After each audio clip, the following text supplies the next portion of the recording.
Hello and welcome to the Gospel and Grounds podcast. My name is Jeremy. I am a church planter and a pastor, and I'm here with my good friend Brandon Bauer, who is a pastor and a theologian. And this podcast is about drinking hot coffee and talking about hot topics that affect you and the church, the Bible, and theology today. Let's jump in. All right. Good morning, Brandon. Good morning, Jeremy. How are we? We're doing well. Great. We're having lots of fun pre-recording, laughing at a bunch of different stuff. So that's good. Yep, it was fun. Mm-hmm. So let's go ahead and talk about our coffee that we're drinking this morning. Yeah, you gave me 3 choices this morning. I did, because I've been buying some coffee and I had some coffee gifted to me. Yeah, which is great, which is awesome. But this right here is a Nicaragua from our friends at Bristol Roasters. Mm-hmm. Not a sponsor, but it is delightful. It's a medium roast. Yeah, it was my choice. I know I've hit a level of coffee snob when I can smell the coffee beans and can pick out the different notes. Yep. And so I know what kind of coffee I'm going to like by smelling the beans. Mm-hmm. And one of the ones you gave me was also from Bristol Roasters. It was a little bit of a fruitier. Yeah, it was Ethiopian. Yeah. And I could smell that. And I just knew probably wasn't going to be for me. Yeah, I'm not a huge fruity coffee guy either. No. I do have a specific kind of like aftertaste that I'm going for. Mm-hmm. And I find too that the fruitier coffees feel a little bit more bitter whenever you let it cool down a little bit. Yeah. Well, anyways, it's very delightful though. It's so good. Yeah, we love Bristol Roasters. Check them out if you're in Bristol near the farmers market on a Saturday.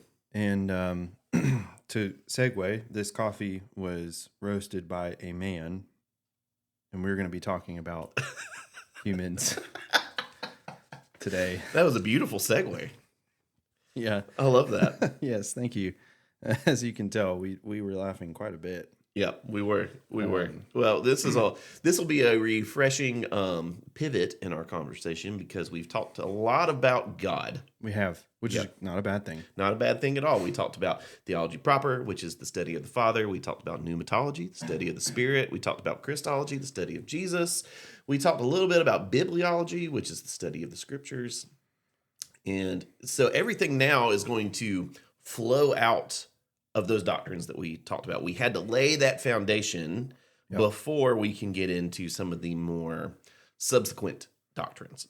So yes, and today we're going to be tackling anthropology and hamartiology. Yeah, well, at least that's the plan. This may end up being another twofer. We'll see.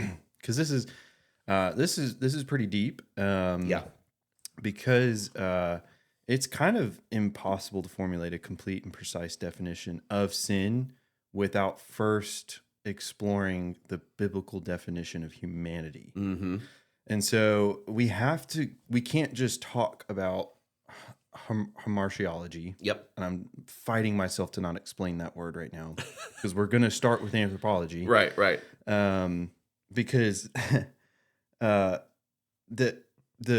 reality of sin is just, it's like so intertwined with the historical condition of mankind that it's not possible really to separate them. Yeah, that's right. And so we have to first dive into anthropology, and then we can dive into hamartiology. Yep.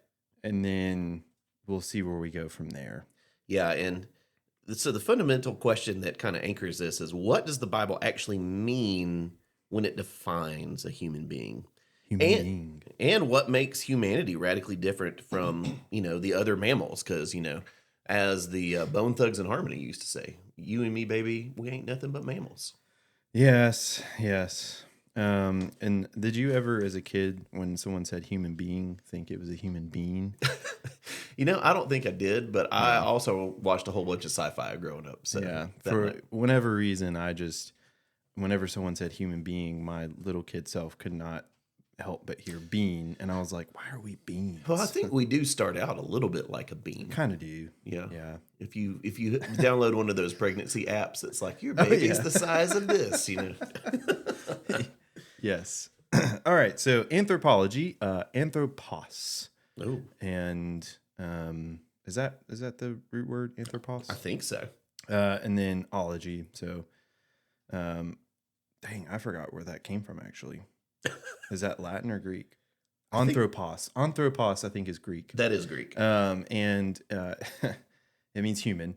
Sorry, just oof. We started off in this funny way, and my brain's having trouble.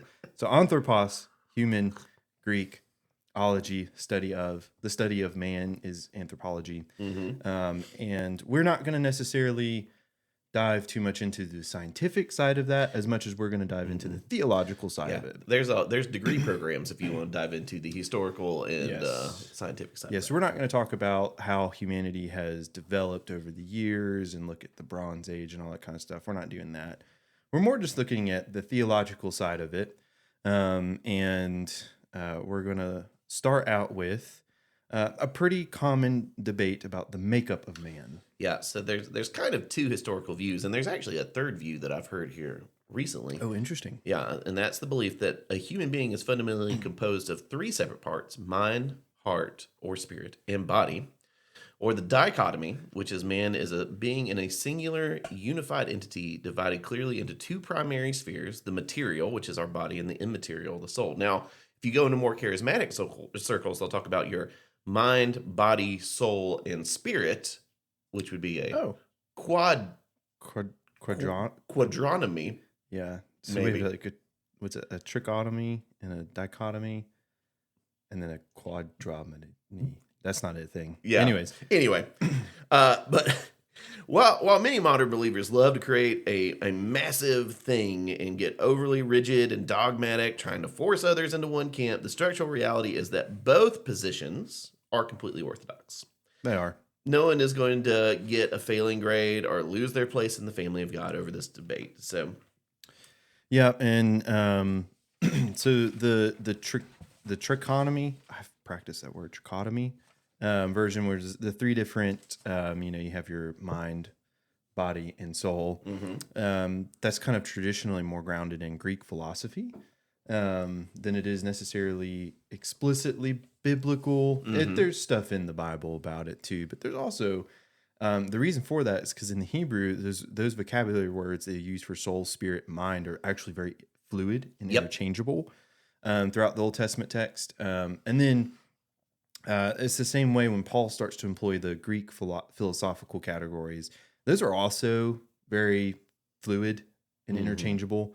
And so it's kind of hard to come out with like a very dogmatic, like, this is, it is mind, body, soul. yeah. Or it is just body, soul. And part of that becomes from, the greatest commandment where, Jesus talks about loving the Lord your God with all your heart, soul, mind. Yeah. And, there's this, I don't know, I think we can get very stuck on that when we start talking about humans and how humans were created. But I think that's the wrong thing maybe to get stuck on. Yeah, and I feel like the main kind of hiccup, the danger of over emphasizing the immaterial is that human beings aren't just immaterial souls trapped inside of this temporary disposable physical shell.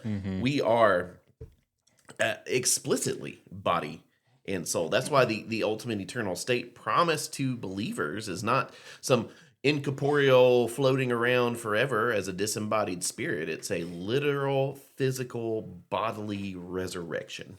Yeah, and I actually think some of the things that we see from the Enlightenment is actually a focusing too much on the material and forgetting about the immaterial. So I think there's two ditches you can fall into.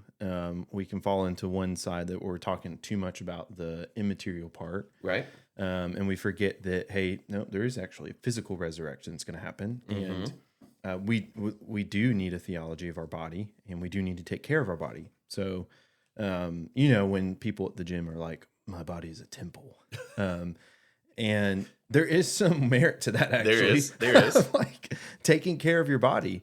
But I think there is also the opposite ditch you can fall into where you forget about the immaterial entirely. And you forget that you do have a soul. And that's if we're talking just about basic discipleship, there is an element of that. If you need to take care of your body, God gave it to you to steward, but you can't have $1 million body and a 10-cent soul. You got to make sure you're also training in the spiritual practices too. Absolutely. Yeah. So this whole makeup, it interacts with God's warning in Genesis when he says, hey, don't eat this fruit or you're going to surely die. Right. So when sin entered the world, it was not, I've heard this actually preached, that it was like a spiritual death because Adam and Eve didn't like die right on the spot, Right. It was like, this was a spiritual death, which was true, but this also like it allowed death to enter, like a physical death to also enter into the stream of humanity. Because creation became corrupted. Right. Yep. And so when sin entered the world, nothing of human anatomy was spared. Right. Like all of Adam and all of Eve died. Like everything died. Yep. With maybe 3 exceptions. 3 exceptions. Go for it. That would be Elijah. Yes. And oh my gosh, I can't think of his name. He walked with God. Yep. I know his name. I'm just trying to see if you... Go ahead and tell me his name. Enoch. Enoch, yes. Elijah, Enoch, and Jesus did die, but he came back. So. He was bodily resurrected. Yeah. So in those instances of Elijah and Enoch, we read in the scriptures that they were just no more. And Elijah was actually taken up in a fiery chariot. So those are interesting case studies and just like, oh, that's interesting. Yeah, but overall, the percentage, if you look at total human mortality, 2. Yeah. Out of billions. Yeah. But the point we're trying to make is choosing a trichotomy over a dichotomy really carries 0 eternal or salvific ramifications, Yeah. We wanted to start with that just because it feels like something that can be focused on a lot of like, oh, I'm, this is kind of what philosophy is focusing on it. And so I remember having those conversations in college. And so here we are saying like, hey, at the end of the day, everything is corrupted. Which actually, maybe we should start talking that before I say that everything is corrupted, because some people would say that not everything is corrupted. So actually, let's. I'm not going to say that because we'll walk through all that. Let's talk about the Imago Dei. Let's talk about the Imago Dei. We are made in the image of God. You can read that in Genesis. Yep. And that means that the historical view is that humanity uniquely bears the Imago Dei due to our internal moral wiring and our ability to create. So human beings possess a distinct moral conscience. We talked about this before. We're morally self-aware, and our conscience sets us completely apart from the animal kingdom. So I have 2 dogs, but we'll focus on my favorite dog of the 2. That's right, I do have a favorite. Her name's Daisy. She's a golden doodle. And Daisy is a good girl. She's a good girl, but she has 0 shame. Like she has no idea of what's right and what's wrong. She only knows what's right and what's wrong by how I react to what she's doing. So if she pees on the carpet, she knows she's in trouble, but only because of how I've reacted in the past to when she pees on the carpet. When she chews something up that she knows she's not supposed to chew up, she knows she's in trouble, but only because of how I've reacted in the past. And it's because, so if I have a steak, a big, beautiful steak that I've cooked for myself, that I'm planning to eat for myself. Yeah. But I set it on the floor and walk out of the room. Daisy is going to have no qualms. No. Scarfing that thing right up. All right. Yeah. Because she would feel 0 moral conviction about, this is my owner's. He prepared it for himself. Right. Yeah. And there's also kind of like an alternative. So that I think some people would call that a structural concept. It's a very historical view of how humanity uniquely bears the Imago Dei. what's interesting when we use the dog analogy there, I had a conversation with someone when I was in Scotland who believed that animals did have a moral conscience. So that was interesting. And she was trying to make a point. I was trying to like understand, and I feel like she just wanted me to agree with her. And I was like, I really need help understanding that part though first before we can continue on. Right. So that, I don't think that it would be interesting to just see, like, I feel like we would say most people would probably agree with that, but I've actually met people who would disagree with that. Yeah, I would say a black widow has no moral conscience. There is another concept out there that would differentiate humanity from the rest of creation. We call this the aesthetic concept. And we're back to the aesthetic again. Yeah, we're back to the aesthetic again. So if you remember back, we were talking about the aesthetic argument for there being a intelligent design. And that was that there's so much beauty in this world that exists for no other reason but to be beautiful. And so now we can apply that same idea to human beings.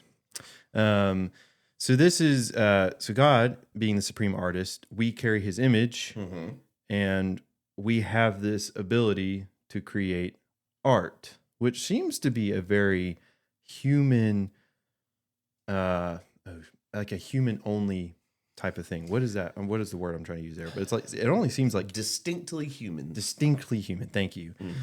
So God is like a supreme artist, and by us carrying the image, it feels like that humans are the only ones who are able to just pick up a paintbrush, and paint something that's just uniquely beautiful. It serves no other purpose except for beauty. Well, I mean, you can look at a beehive or a beaver dam, and it's incredibly complex. But it's not created to be complex for complexity's sake. Right. It's functional. It's functional. It's doing something. It's an instinct. It's not like the statue of David. No. It's something that is made to survive, not something that's made to say, man, look at this. Yeah. So, and I think one of the reasons why you don't hear about this argument too much is because it can feel like it excludes those who maybe aren't artistically. Yeah. But I think there is a beauty in things we create. And this isn't to say that if you aren't an artist, you aren't created in the image of God. That's not it at all. It's more just hey, have you ever noticed that like you don't see a bird picking up a paintbrush and just painting something? Right. There are videos of like elephants that paint stuff, but they were taught, hey, wrap your trunk around this thing and do this thing. It's not that, a gorilla will pick up a paintbrush and start painting, Starry Night. Yeah. So that's just that's one argument that it's thrown out there, and we just wanted to make light of it. Well, and there's an Eastern Orthodox view that the Imago Dei, and I think I agree with this too, is not fully or accurately reflected in a single isolated person. Yeah. But it's a witness to the complete multifaceted image of God. You have to look at the corporate church across all nations, tribes, tongues, ethnicities, and both genders. Like the true image of God is dynamically located in the unified diversity of his creation. Yeah, and I think that there is a lot to say in the individualistic bent in Western culture that we and the church, I think, have talked about this a lot when we talk about the Imago Dei, is like, you were made in the image of God. But we have to remember in Genesis 1 and 2 that it talks about how they were made in the image of God. And that Paul harps on this a lot in his letters, that the church collectively is what represents is the body of Christ. It's the body of Christ. Yep. And so I think it's a both and. I don't think we need to like. It is. We are all made in the image of God, but to fully appreciate the fullness of the image of God, we have to look at the church as a whole, not just collectively. An individual. Yes. Yeah.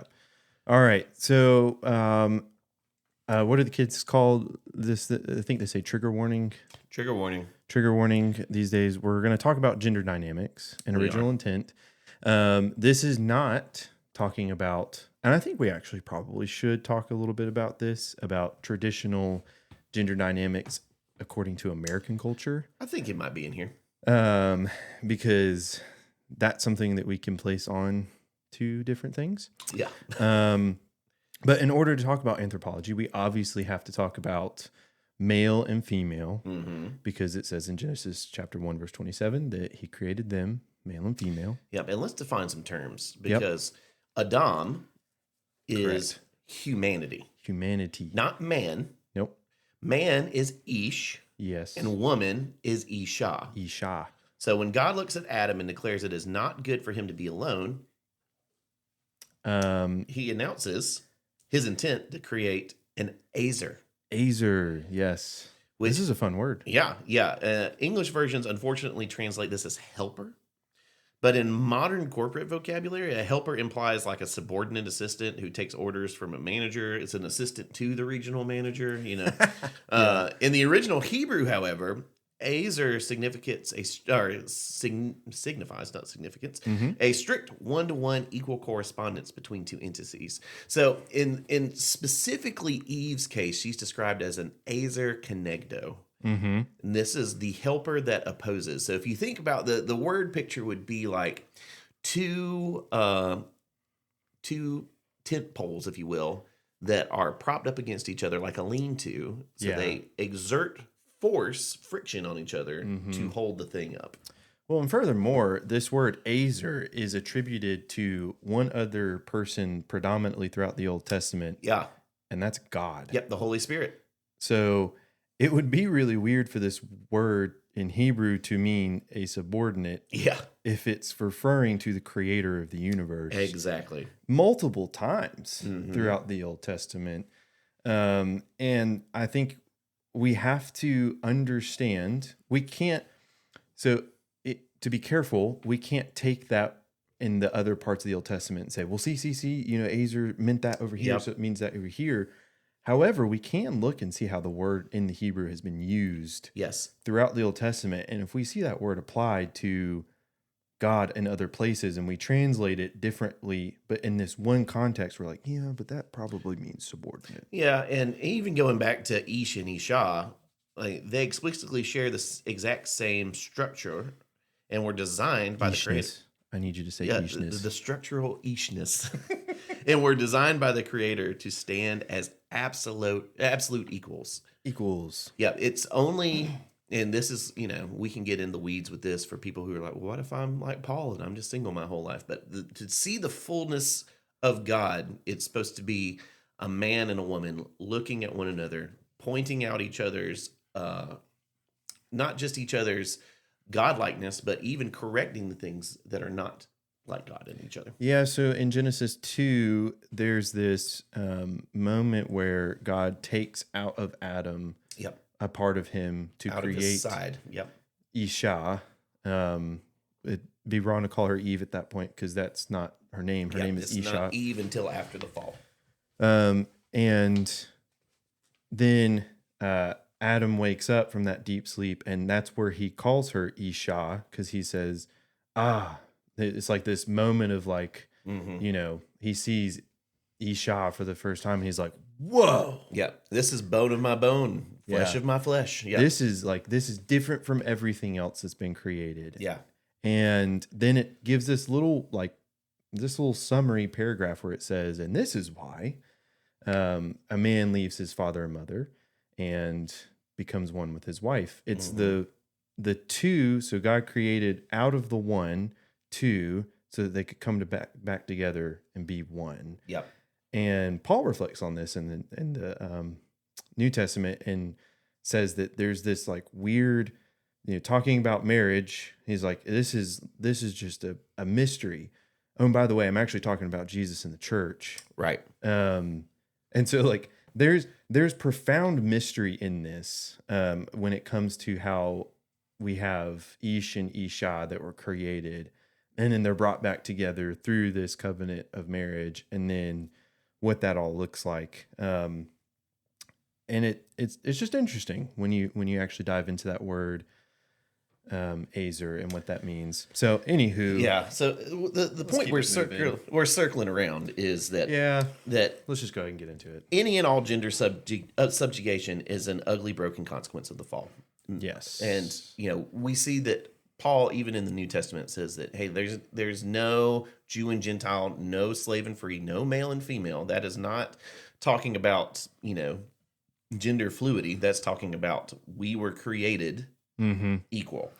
And there's this moment this is why I said we shouldn't call her Eve just yet, because Genesis 3 we have the fall. Yep. And this is where we'll talk about this kind of more in hamartiology, but just to get in here, after Adam and Eve both take of the fruit, eat the fruit, there's this moment where you see a human hierarchy that's created. Adam steps forward and he names Isha, which in ancient society, the act of naming another entity is kind of like the structural expression of like your expression of societal subjugation. So you're saying like, I'm naming you. This is who you are. Yeah. And so he names Isha Eve Mm-hmm. because she's the mother of all. What's the English there? Mother of all men, I guess, mankind. Yeah. But and let's highlight the difference here. Yeah. Okay. So Isha, which just means female. Yeah.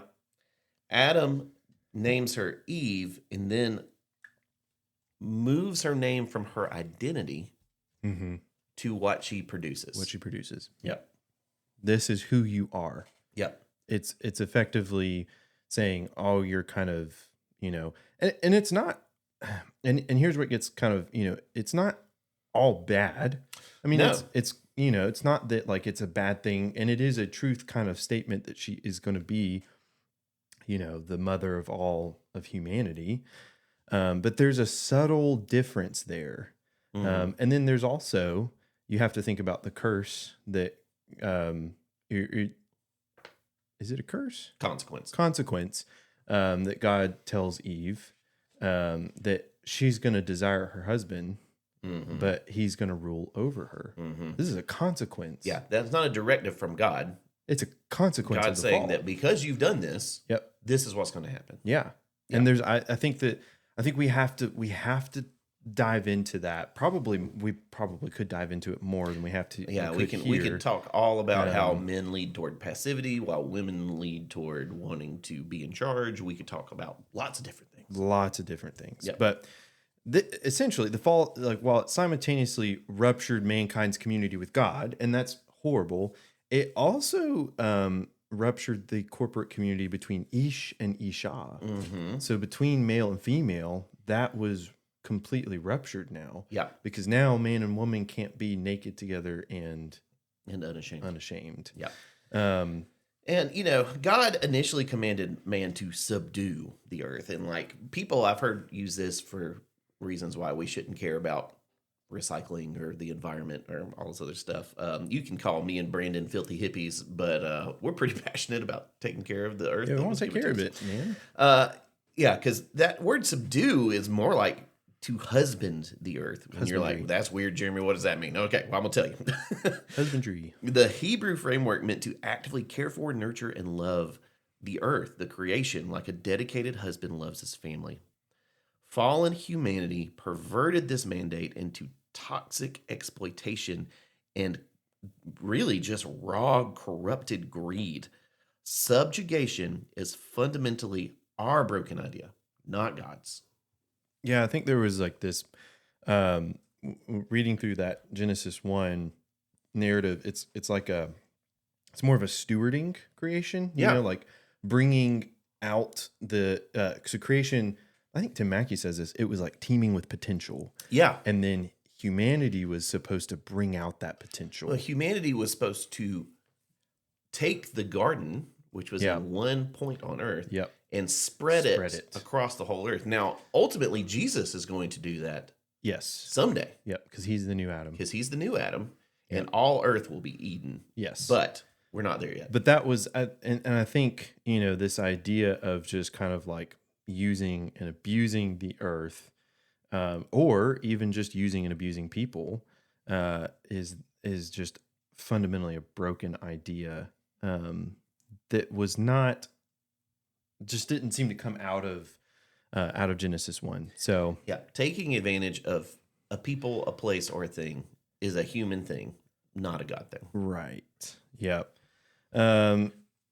So people could come back and say, okay, but what about all these things that we see in the epistles in the New Testament? What do we do about that? Well, and this is a good place to point out too that me and Brandon actually have slightly differing opinions here. We do. I think fundamentally they're pretty similar. They are. They're not drastically different. They're not drastically different, but they have subtle nuances that are different. Yes. Yeah. So let's just dive in. So number one, let's push back against the highly restrictive sociocultural readings of passages like 1 Timothy 2, Ephesians, or 1 Peter, used strictly to prevent women from speaking or preaching from a pulpit. This is a hot button topic right now. It really is. We will have a very special episode about this coming out, and where we'll dive more into this. So we're just going to touch on it because stay tuned if you want to hear more. But okay, so before I lived in this house, which we're trying to sell, if you're looking to move to Pickens, email us at hello@evergreentn.cc. But we were renovating the bathrooms in our old house. And my son, Simon, who I love, he's a great kid. He was 13 and he wanted to help. Now, Simon is brilliant. He is so smart. He's so musical.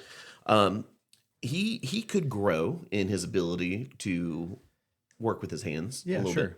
Yep. It's not a natural talent, but one he could grow into. Sure.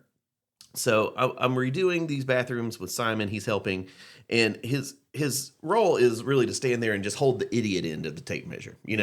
Like just hold that in, while I'm the structural brains of the project. Right. Yeah. And while both of us filled completely different functional roles to get the task accomplished, there was absolutely zero human subjugation or difference in human value occurring. Simon was still helping. Yep. And I wasn't trying to diminish him. I was just using his skills. Yeah. And he was helping me. Now, the modern complementarian systems often engage in a theological shell game to maintain institutional power. Now, I think this is where we input trigger warning. We're not saying that every single church or anyone who has what we would call a hard complementarian view is trying to enforce subjugation against women or trying to hold women down or anything. Not at all. One of my close friends, he's a mentor of mine. He is a hard complementarian. Yeah. And I love him, and I think that he loves Jesus, and he does a lot of great ministry. It's just we disagree on one nuance of theology. Yep. And I think we would call this a debate for. Absolutely. It's one of those things where it's not something I think we should divide over. I think that people who step into a hard complementarian view are trying to be faithful to the scriptures. Absolutely. And we want to give honor to our brothers, who are mostly brothers, trying to read these scriptures. I think there are some sisters who are thrown in there too. Yeah. Who are genuinely trying to make sure that they are stewarding what Jesus has given us well. Right. I think this is where we kind of disagree, is like when we look at the reading of the scripture, I think it's hard for me to read the scriptures and come to a hard complementarian view. I agree. I think, and this is because this is such a hot topic, thing in the church world right now.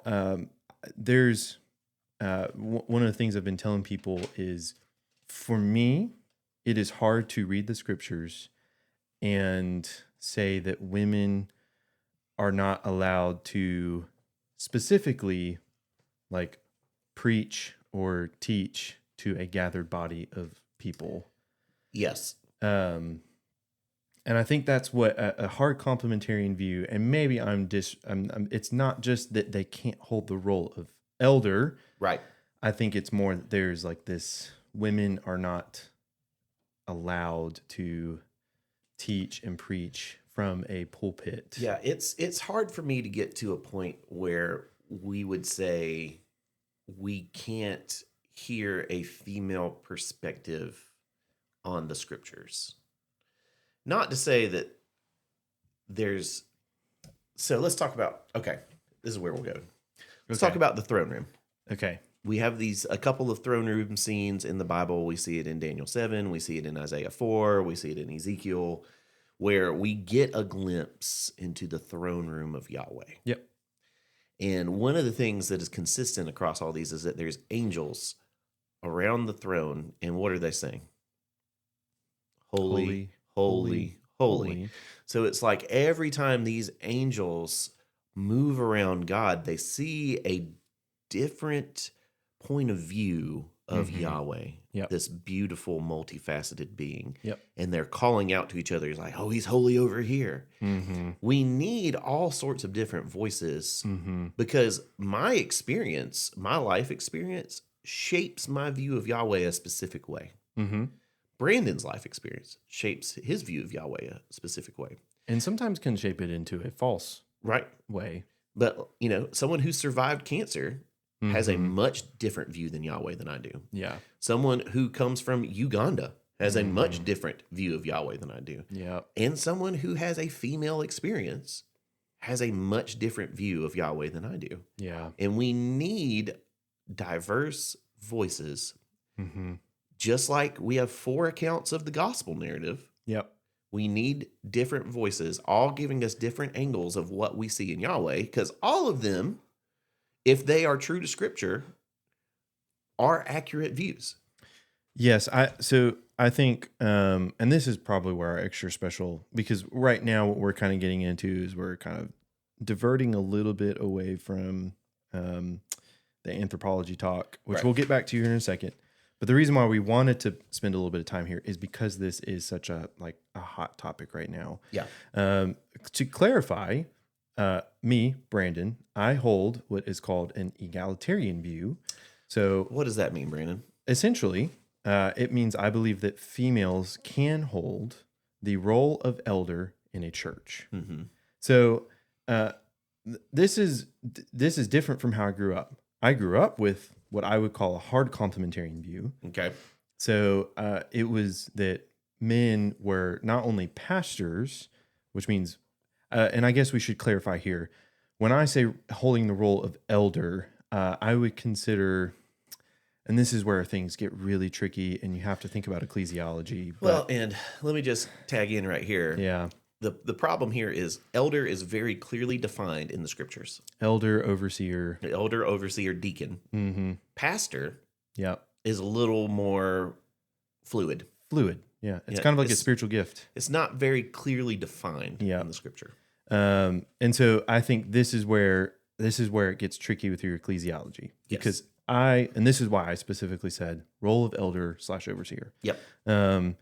And then I think we also see, a deacon role that's there. That's a little bit of I almost said a lesser role. It's not that it's a lesser role, but there's some different qualifications for your elder overseer. Right.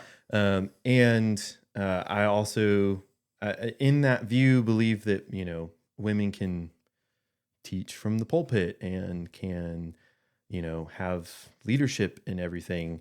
I grew up with hard complementarian view. Didn't believe that was challenged on it. And I think I kind of got to a soft complementarian view. And then recently through reading through Bridgetown's had a whole community committee go through it. Reading through, I was like, oh, wow, okay. I think I'm more compelled towards that. Yep. But that's not the view that you necessarily hold. No, I hold a soft complementarian view, which is, and let me give some nuance here, because saying I hold a soft complementarian view, you'll be like, well, Jeremy just doesn't want female voices at the table. And that's not true. I believe that women can preach, teach, lead under not the authority, but under the covering of male headship. And the reason that I believe in male headship is not because I believe that men have better opinions or that men have some sort of holier position than women. I am of the opinion, I'm old fashioned, that that it's the leadership that takes the punches. Oh yeah, 100%. And I think that the men should take the punches and protect the women. Yeah. So that's why I'm soft complementarian. So, Evergreen Church, all the lead pastors are male. Yeah. All the elders are male. But under that kind of director board level, females can do anything that they want. Well, in line with, orthodox. Yeah. And I think so kind of like how that plays out in between our two views, and maybe this is an oversimplification, but really the difference between our two views is that I believe that women can be elders and you just kind of reserve that role for men. Yep, that's it. And I think biblically you can get to that place for both positions. Absolutely. I think you can do the work and you can read through the Greek in the New Testament epistles and you can say, okay, I could see how an egalitarian would view this as not just reserved for men. Yep. But I think for me, I see it very clearly talking about men. So I think I'm going to reserve that role for men. Yep. And I think that's okay. Absolutely. And so I think there's I think where it gets sticky for me is the idea that a woman would not be able to teach from the pulpit on a Sunday morning. Right. And that is something that we agree on. Yeah. Yep. And so I think in that instant, and hear me, we want to do the best to honor, our brothers and sisters who do have a hard complementarian view. Absolutely. We love them. Yeah. And it's okay for us to disagree on something. Yeah. It's not necessarily about right or wrong here. I think we're all trying to be faithful to the text. They're not anathema. They're not in sin. No. It's just, this is the way that we read the scriptures. And, there's just some things that we're not going to know until we get to heaven. Yep. And this is one of those things that if I get in front of Jesus and he's like, hey man, you got that wrong. You got that wrong. I'll have to answer for it. Yeah. And I think that's one of the things we just want to be clear. This is a debate for type of issue. This is written in pencil. This is not written in pen. This is one of the things that we want to be faithful about. But all of that comes from a deep understanding of anthropology and the theological underpinnings of anthropology, which is we should probably scoot back to so we can get back to talking about a little bit that kind of digs into it a little bit. We talked about human subjugation, but what do we do about traditional? This is not in our notes, so I'm so sorry I'm going off script. Oh, no, you're great. What do we do with like the traditional, what are the kids calling it? I think I've heard like trad wife, trad. You are completely out of my element right now. I don't know. I've just heard this being thrown around. I don't fully understand it. Okay. But I think it's something about being like a traditional wife and a traditional husband. Okay. Like the traditional gender norms. And let me just say, I think Brandon wouldn't disagree with this. There is a biblical mandate for the male to be the spiritual accountability of the household. So it's not that we are, we're not saying wives submit to your husband, even though the Bible does say that. But, the thing about wives submitting to their husband is you have to read the second part of that verse. Like, husband, love your wives. Husband, love your wife as Christ loves the church. And what did Jesus do for the church? He died for the church. He died for it. So, yes, men are the spiritual head of the household. Yeah. Because they're held accountable, ultimately, for the spirituality of the household. And so we're not saying, I'm not of the opinion that my wife has a job. She works while we're planning this church. She will probably be the chief breadwinner of our home. Yeah. Brandon, your wife works. She does. So I'm not one of those, wives need to stay home. Yep. And we have, I have 2 kids. They've turned out pretty much to be all right, with both of us working. And so it's really a lot of, this is another one of those things that it's up to your convictions. It really is, because I know Brenda's parents I think they listen to this podcast. They've told me they've listened to this podcast, but like, so Brenna's mom was able to stay home. Now at different points, I think that she went to work, but she mostly was able to stay home. And like Brenna and her sister, I know they appreciated that so much. Yeah, my mom stayed home after my little brother was born for a long time. And I know like Brenna has even told me that she would love to be able to stay home with the kids, at least before they go to school, to just be the primary kind of influence. And so one thing we do want to mention is that there are very clear, distinct roles that male and female have when it comes to how we operate in the world. Yes. That men definitely have a different way of doing, like have a different, I don't even know what I'm trying to say here. Like there are distinct things that men and women can do within the family structure, within the world, that are unique to being male and female. Yeah, there's different weights to each one, and we're each held accountable for different things. Yeah, and so I think I'm not sure what the pull towards the whole traditional wife and traditional husband, what that even means, or where that's pulling from. I think a lot of that comes from maybe some unhealthy, early 1900s male or marriage things from America, and goodness, it probably goes back farther beyond that. But in the Roman world, there was definitely male headship in the sense that like the man was the head of the household, but that meant that like he's like everyone answered to him. He didn't really care about his children too much. They were on the same level as slaves. He did have slaves, and his wife was supposed to be subject to him. A baby factory. Yeah. And there's a lot of crazy things, even in, if a Roman household had kept having girls, they might abandon those girls until they had a boy. Yeah, we see in history that this practice of abandoning unwanted children by the river, that's actually, it was the Christians that started going down to the river and taking these unwanted babies into their homes. Yep. That's how the first orphanages started. Yep. But yeah, there's something that we need to address here about Christianity. One of the things that made it so radical in the first century was the way that it treated women and children and the poor and the slave. Yep. It was radical because people will point to like Philemon or whatever, or to Ephesians, and look at Paul and be like, well, Paul was pro-slavery, but Paul's view on slavery was radical for that time. He didn't get all the way there. I wish he would have. It would have made my life a lot easier to point to the Bible. But he was radically against what the Roman form of slavery was. Yeah. And this is why it's important to read in the Bible in its context, and to understand too what are the lenses that we're bringing to the Bible. So when we even talk about, for me and my wife, if I say we have a more traditional marriage, what does that mean? Right. Because it means something different in the American South than it might mean in the American North, or the American West, or Canada, Mexico. It certainly means something different than the East. Oh yeah.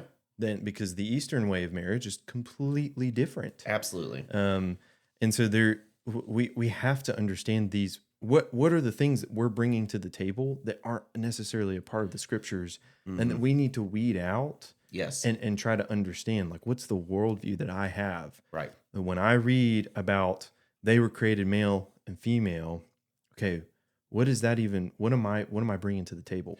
Right. So what kind of like luggage am I bringing onto the flight? Because we haven't even touched, and we don't have time to touch, the whole idea of transgenderism or the LGBT topic and how that plays into this. Right. But I think one of the things that I've encouraged people to do is think about it. Think about what are those dynamics that you have unconsciously brought into the scriptures when it comes to male and female, and what are the things that are, and not all of those are bad. I'm not saying that they're all necessarily bad, but what are the things that we need to maybe set aside Yes. And what are the things that we need to change? And what are the things that are like, oh, okay, maybe my thought on that wasn't actually completely way off base. Well, and just to ease any fears here, because I could feel y'all clutching your pearls on the other side of this. Me and Brendan both view a Christian marriage as between one man and one woman. Period. That's it. Not multiple men, multiple women. Not one man, not one woman, one woman. A Christian marriage. An orthodox Christian marriage is one man and one woman. Let's land this plane, and then we'll talk about hamartiology next week. Yeah, I think we've gone a little far. So just to land the plane, we also reject any modern naturalistic reductionism that kind of comes back and is traced back to Charles Darwin. Love that guy. I actually have his book about all of this. That attempts to re-envision human beings as just another accidental species in biological evolutionary iterations that have traversed millions and millions of years. Yeah, and there's complete room within theological orthodoxy to accept the empirical science of microevolution. Right. So, someone the minute someone claims that human beings naturally evolved out of monkeys, they are actively calling God a liar and stepping completely outside the historical boundaries of orthodoxy. Yeah, I think I've mentioned this before about how you can look at the 7-day creation narrative and you can say it doesn't have to be 7 literal days and that it could take a long time. Yeah. What I do want to specify is I do not think and I do not believe that humans evolved out of something else. Yes. The scriptures very clearly say that God formed. Yeah.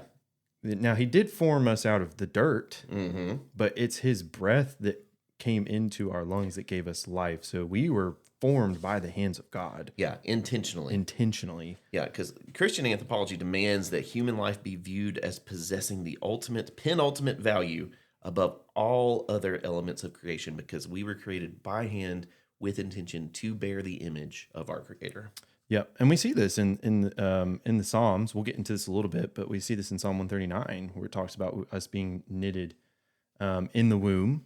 And this is one of the reasons why we also are against abortion. And this is one of the reasons why we also believe that we should be taking care of our elders and the elderly, because we believe that life is intentionally created by God. And because of that, we are, there's this, like you said, value, this penultimate value to human life that starts in the womb and goes all the way until the last dying breath. That's it.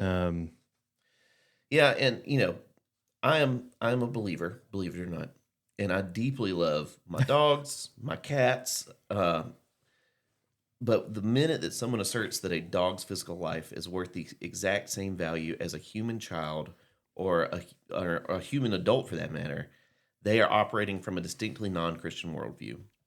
It was specifically for humanity, not animals, that God sent His Son, Jesus Christ, to die for. And I love my dogs.